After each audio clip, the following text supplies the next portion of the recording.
দর্শক, অনেক সময় দেখা যাচ্ছে ধানের পাতাগুলো হলুদ বা লালচে বর্ণ হয়ে যায়। কেন হয়ে যায়? কারণ হচ্ছে অনেক সময় বিভিন্ন সুষম সারের অভাব থাকে এবং কি দিনের তাপমাত্রা বা রাতের তাপমাত্রা বেশি থাকে, কম থাকে, তারতম্য হতে পারে। ঘন কুয়াশার মাধ্যমে হতে পারে বা ঠান্ডা আবহাওয়ার মাধ্যমে হতে পারে। বিভিন্ন কারণে এই ধানের পাতাগুলো লাল বা হলুদ হয়ে যেতে পারে। তো সমাধান কি?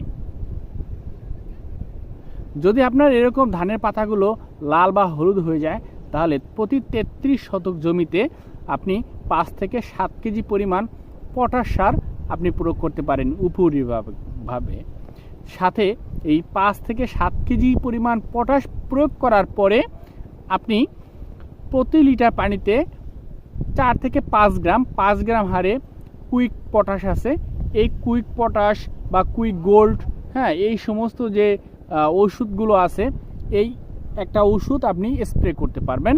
যদি করে থাকেন তাহলে দেখবেন যে ১ সপ্তাহের মধ্যে আপনার স্বাভাবিক অবস্থায় আপনার ধানের পাতা ঠিক হয়ে যাবে। এছাড়া অনেকে বলে যে কার্বনডাজিম গ্রুপের ওষুধ স্প্রে করা। আপনি অযথা শুধু টাকা না নষ্ট করে আপনি এই ৫ থেকে ৭ কেজি পরিমাণ পটাশ সার এবং কি প্রতি লিটার পানিতে ৫ গ্রাম হারে কুইক পটাশ যদি আপনি স্প্রে করতে পারেন, দেখবেন যে স্বাভাবিক অবস্থায় আপনার ধানের পাতা হয়ে যাবে। ধন্যবাদ সবাইকে।